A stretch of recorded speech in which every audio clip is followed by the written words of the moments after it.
Welcome back, everybody. We have another fun recipe. If you're stuck in a recipe rut, especially when it comes to vegetables, two fun new side dish recipes that I think you're really going to love. And Karen Doster is here from the Wisconsin Milk Marketing Board. Always a pleasure to see you, good to Karen. see you, Amy. Thanks. I love broccoli, but it needs a little cheese in my book. So this is a great cheesy broccoli bake that's perfect with, by itself even, with a salad or, some bread, or great side dish with pork chops or chicken or really whatever you're serving. Right, exactly. And this is actually using two wonderful Wisconsin cheeses, Wisconsin Swiss cheese, which is kind of a buttery type cheese, and Wisconsin Parmesan cheese, which provides some sweetness and nuttiness. All mixed together, so this is a great way to get the kids also to eat their broccoli. There's a lot of broccoli in there, look at that, but it tastes wonderful. All right, we started ahead of time, a little bit of onion and butter, sauteed that for a little bit, and a little bit of fresh garlic. We just cooked that, what, about 5 minutes? Yeah, 3 to 5 minutes to kind of get it softened and translucent. And what we're going to do, Amy, is make a white sauce, because we are going to be putting our Swiss cheese in there, so you do need that base before you add your cheese. Okay. And so now we're ready. That's sauteed for a few minutes there. We're going to add a couple tablespoons of flour, and you want to cook that up for maybe a couple minutes. And if you're familiar with making a roux, this is sort of the first step in doing that. Some butter, or some kind of fat, as well as flour.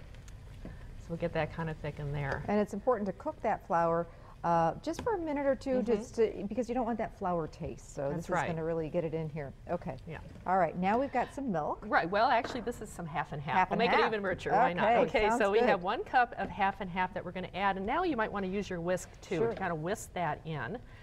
And this is going to start thickening. We're going to add also a little bit of thyme. We have some dried thyme there, about a half a teaspoon, which provides some great flavor. Okay. And you want to cook that till you see it start thickening. And you will know that because it starts gelling a little bit and getting a little bit thick, and that's the stage that you want to add your cheese to it. Now, while we're waiting for this to do that and thicken a little bit, the recipes that Karen's doing today, there's a new thing. It's an online magazine? Right, yes. It's on our website, eatwisconsincheese.com, but it actually has its own website. It's called Great Pear Share, okay? Great Pear Share. It's an online 70-page online magazine. It's going to come out twice a year.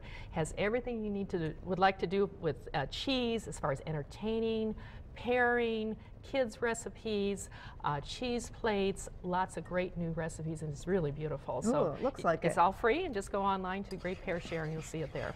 Okay, so you can see already this just started to thicken up. Can you see that? It kind of will coat the back of the spoon, and now it's time to add. Yeah, let's add first a little bit of salt and pepper there. You can put a little bit of pepper in there. Bet. And then we're going to take our Wisconsin Swiss cheese. Actually, this is 4 cups or a whole pound of it, okay? And you want to put that in there and mix it in till it's melted. This is going to be a pretty thick sauce. Okay. So it'll take a couple minutes there to melt it in.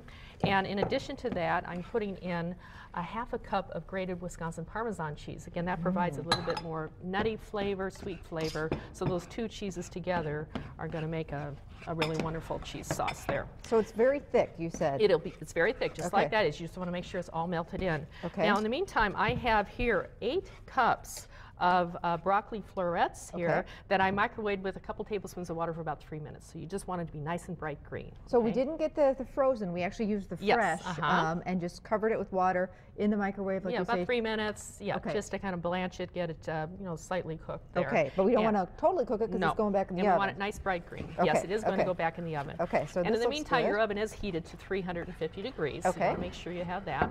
And that looks about right. You can actually put that, we'll actually put the broccoli right in there. Okay. And we're going to mix that all together. You could turn the heat off now at this point as well. Remember, we're going to be cooking this more in our casserole here. Okay. So you want to mix that together really well with the cheese. And it's going to be real stringy, just like Swiss cheese is, real thick.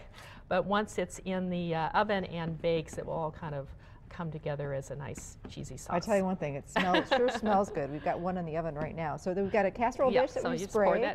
You don't even need to spray it actually because of the butter that's in there. Okay. Yeah, I've tried that several times and it's just fine now. Okay. All right, so that can go right in. We're going to put a couple little toppings on there as well. You bet. I just want to make sure and get all that cheese all over the place. So this is an 8x8 casserole dish. Woo. That looks so good, Karen. And because it's thick, I just kind of, pat it down, even it out, so that we have it nice and cook evenly that way. And then what I have is about a half a cup of, I toasted some panko crumbs. Okay. So put that on there. If you don't have those, breadcrumbs will probably be fine too. Okay, and panko, by the way, are Japanese breadcrumbs. You find them right at the grocery store. They're usually in kind of the Asian Oriental section of the grocery store, international section, or just regular Italian. Yeah, that's fine too. Okay, and then a little bit more the Wisconsin Parmesan cheese on top for a little bit more flavor, and this will help it kind of brown a little bit in the oven. So in the oven it goes 350 for about 20-25 minutes, 30 minutes till it's bubbly and starts browning on top. Ooh, wait to see this. This looks fantastic. For people who say they don't like broccoli, I think they'll like this. This is really yummy. Ooh. Very rich too. So there you go. That's what it looks like. Perfect. I would do this with baked chicken breasts, or like I said, really nice with the smothered pork chops, a salad, and call it a day.